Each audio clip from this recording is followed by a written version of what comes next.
Damai sejahtera Allah yang melampaui segala akal, itulah yang memelihara hati dan pikiran di dalam Kristus Yesus Tuhan kita. Amin.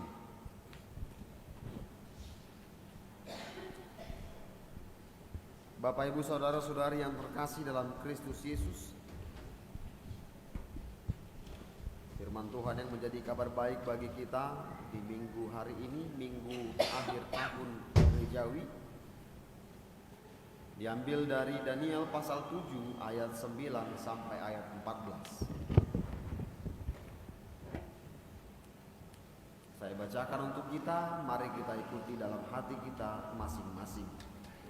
Daniel pasal 7 ayat 9 sampai ayat 14. Sementara aku terus melihat tahta-tahta diletakkan, lalu duduklah yang lanjut usianya. Pakaiannya putih seperti salju, dan rambutnya bersih seperti bulu domba. Kursinya dari nyala api dengan roda-rodanya, dari api yang berkobar-kobar. Suatu sungai api timbul dan mengalir dari hadapannya. 1000 kali beribu-ribu melayani dia, dan selaksa kali berlaksa-laksa berdiri di hadapannya. Lalu duduklah majelis pengadilan dan dibukalah kitab-kitab. Aku terus melihatnya karena perkataan sombong yang diucapkan tanduk itu. Aku terus melihatnya sampai binatang itu dibunuh, tubuhnya dibinasakan dan diserahkan ke dalam api yang membakar. Juga kekuasaan binatang-binatang yang lain dicabut, dan jangka hidup mereka ditentukan sampai pada waktu dan saatnya. Aku terus melihat dalam penglihatan malam itu, tampak datang dengan awan-awan dari langit seorang seperti anak manusia. Datanglah ia kepada yang lanjut usianya itu, dan ia dibawa ke hadapannya. Lalu diberikan kepadanya kekuasaan dan kemuliaan dan kekuasaan sebagai raja. Maka orang-orang dari segala bangsa, suku bangsa, dan bahasa mengabdi kepadanya.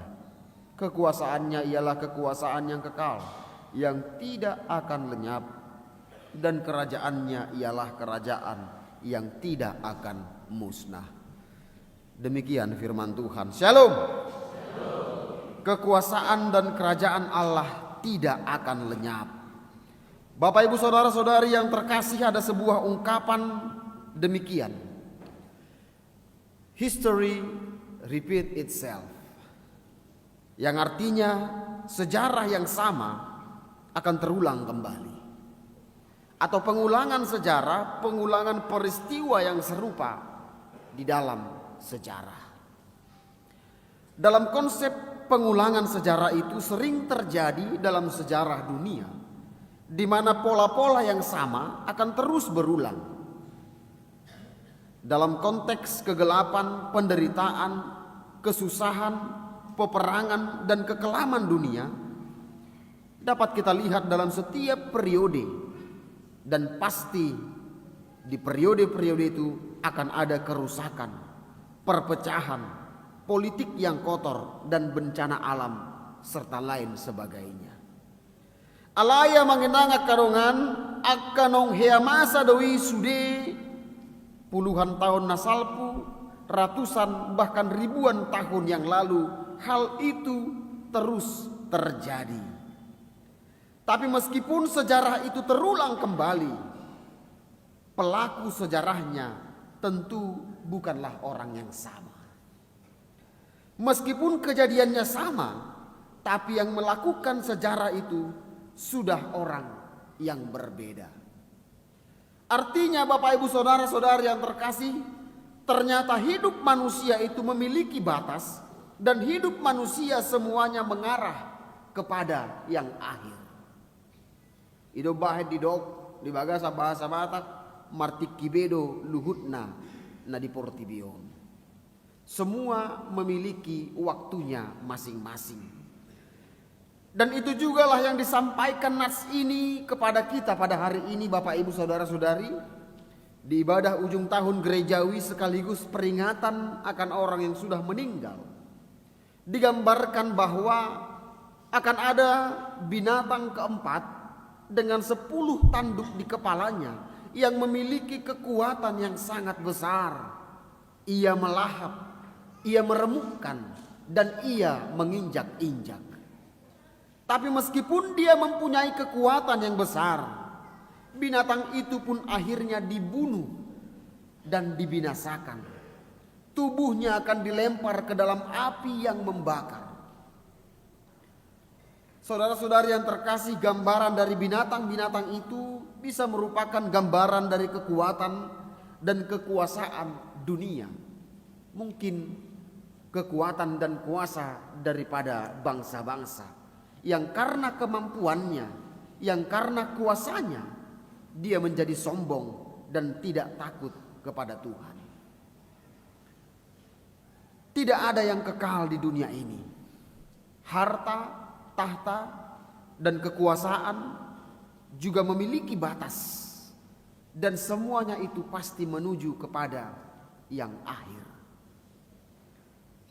Bapak Ibu Saudara-saudari yang terkasih, perilaku-perilaku, kejahatan-kejahatan pasti akan terulang kembali, tapi dengan pelaku yang berbeda.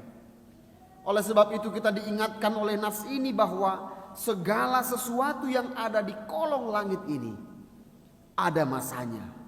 Kekuasaan, kerajaan dunia ini pasti akan berakhir. Pertanyaannya, kapankah waktu dan saat itu akan terjadi? Adigado partikianna. Di manakah saat itu akan terjadi? Saudara-saudari yang terkasih, mulai sejak zaman dahulu perdebatan mengenai kedatangan Tuhan yang kedua kali tidak ada habis-habisnya. Perdebatan mengenai akhir zaman tidak ada habis-habisnya, bahkan sampai hari ini. Mungkin 100 tahun atau 500 tahun yang akan datang juga, perdebatan itu masih tetap akan diperdebatkan. Kapankah? Apakah tandanya dan bagaimanakah? Dari zaman dulu selalu ada agama, selalu ada suku, selalu ada orang yang mencoba mencari tahu tentang kapan hari kiamat, kapan hari akhir, kapankah kedatangan Yesus yang kedua kali. Mungkin kita tahu Bapak Ibu Saudara-saudari yang terkasih, banyak orang-orang yang mencoba untuk mencari tahu tentang kapan kedatangan Yesus yang kedua kali. Banyak orang juga yang memprediksi. Contoh mungkin yang pernah kita ingat, Daud Tony, Yusuf Roni, kemudian Mangapin Siboea. Demikian juga dengan suku Maya. Kalau kita ingat dulu ada penanggalan suku Maya yang berakhir di tahun 2012. Makanya sebelum tahun 2012 pemberitaan itu begitu luar biasa. Mungkin banyak orang yang takut. Tohodo tutu Wadonai. Ketika kita memasuki tahun 1999, ada juga yang bilang bahwa tahun 99 itu merupakan akhir dari dunia. Ada juga yang bilang tahun 2000. Dan semua prediksi itu salah. Tapi mungkin ketika kita mendengar hal itu, muncul ketakutan dalam diri kita. Apakah aku sudah siap? Bagaimanakah aku menghadapinya? Padahal aku belum lagi lulus kuliah. Padahal aku belum punya anak. Padahal aku belum punya cucu. Padahal aku baru menerima jabatan. Gimana ini? Banyak ketakutan-ketakutan yang muncul dalam diri kita ketika berbicara tentang akhir zaman. Tapi Bapak, Ibu, Saudara-saudari yang terkasih, bahkan gereja pun hingga saat ini Masih ada yang berupaya mencari tahu tentang kedatangan Tuhan dengan cara menafsirkan kitab-kitab apokaliptik, nubuatan-nubuatan tentang akhir zaman. Baik itu kitab-kitab Daniel maupun kitab Wahyu. Jadi saya ingat pernah ada kejadian begitu. Waktu saya di Tangerang, ada seorang pendeta dari gereja lain. Saya tidak perlu kali menyebutkan gerejanya, tapi asal gerejanya ini adalah dari Korea. Jadi dia mengajak saya untuk ikut dalam seminar. Kebetulan seminar itu membahas mengenai akhir zaman. Dan natsnya itu diambil dari kitab Wahyu. Dengan topik semua sudah digenapi. Itulah topiknya. Tapi saya jawab, maaf Pak, saya ada kegiatan pelayanan. Minggu depannya dia kirim lagi undangan, saya jawab lagi demikian.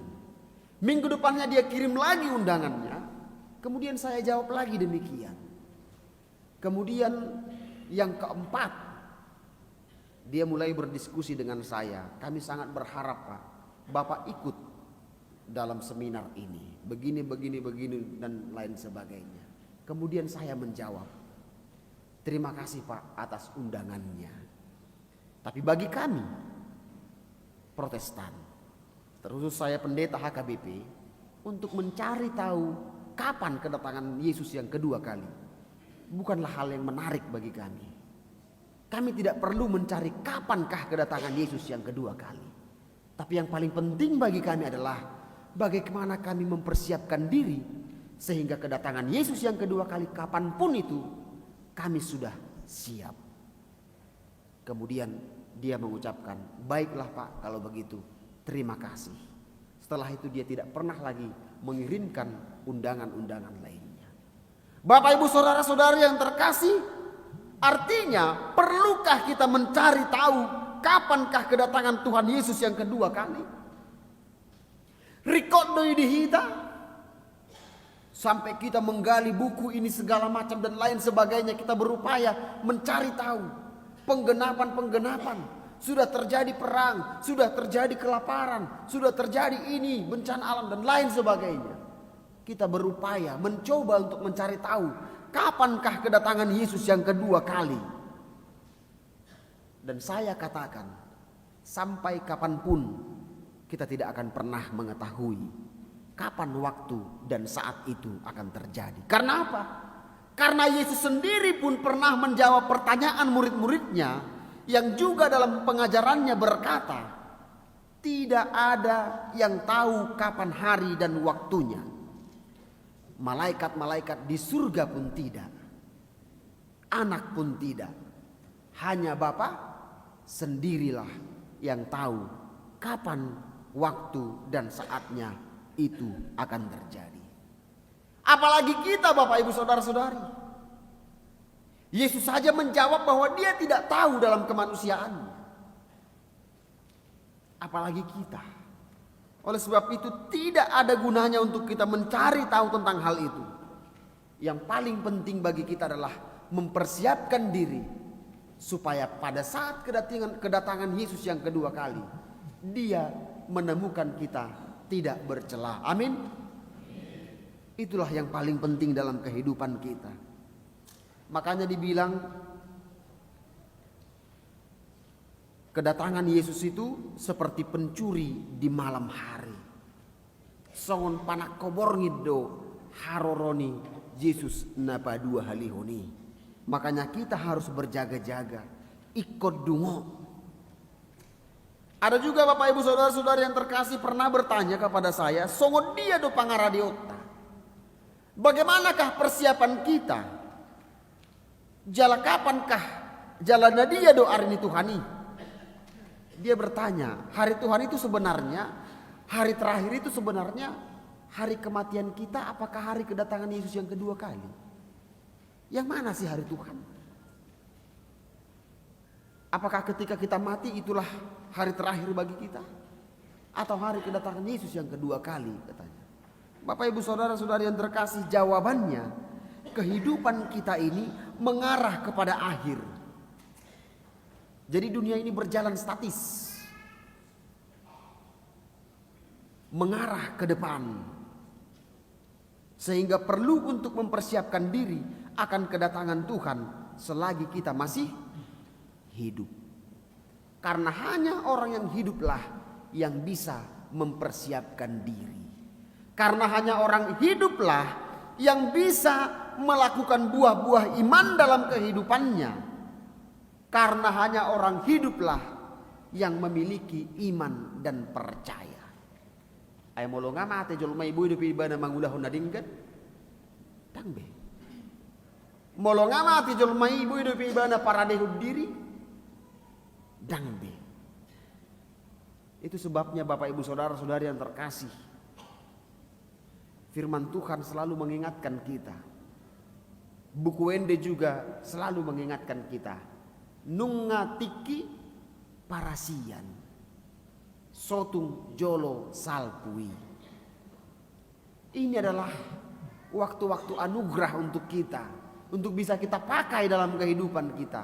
Jangan sampai waktu itu berakhir, jangan sampai waktu itu berlalu. Saudara-saudari yang terkasih dalam Kristus Yesus, ada sebuah buku dari seorang teolog Jerman bernama Jürgen Moltmann yang berjudul Theology of Hope, yang menerangkan bahwa hari akhir dan penggenapannya semuanya berpusat kepada Kristus. Eskatologi yang kristosentris. Semua pemberitaan Alkitab sejak perjanjian lama dan pada perjanjian baru semua merujuk kepada Yesus Sang Mesias. Ayo na dibinari tahun nih Bibelon. Mulai siang perjanjian lama satu perjanjian baru cuman satu pemberitaannya, yaitu kedatangan Mesias di dalam diri Yesus. Orang hidup berita ini sudah. Walaupun mungkin ada cerita-cerita atau kisah-kisah sejarah manusia, tapi inti dari pemberitaan Alkitab adalah kedatangan Kristus Sang Penebus. Itu bahan sasitongna Injil yang pertama sebelum adanya kitab Matius, Markus, Lukas, dan Yohanes. Itu tertulis dalam Kejadian pasal 3 ayat 15. Di mana Allah mengadakan pertentangan antara keturunan si ular dan keturunan si perempuan. Odo barita naulina parjulu. Inilah Injil yang pertama, yang mana keturunan dari si perempuan itu akan menghancurkan kepala si ular, dan si ular akan meremukkan tumitnya. Odo gobaran ni Yesus Kristus namate di hau pinarsilang. Artinya ternyata soi nama luar biasa nih balga ni holong ni debata. Baru aja manusia itu jatuh ke dalam dosa, dia dihukum, tapi sekaligus dikasih pengharapan, dikasih janji bahwa akan ada keselamatan yang akan menyelamatkan seluruh umat manusia. Dialah anak manusia yang menjadi raja, yang kepadanya diberikan kekuasaan, yang kepadanya diberikan kemuliaan. Dialah raja yang akan menghentikan pengulangan sejarah itu. Dan adong be history repeat itself. Tidak akan lagi ada pengulangan sejarah. Pada kedatangannya yang kedua kali, tidak akan ada lagi. Sebab dialah Allah sejarah, yang membuat sejarah, yang hidup dalam sejarah, dan nanti yang akan menghentikan sejarah itu. Segalanya akan berakhir, tapi kekuasaannya, kerajaannya tidak akan lenyap. Amin. Kita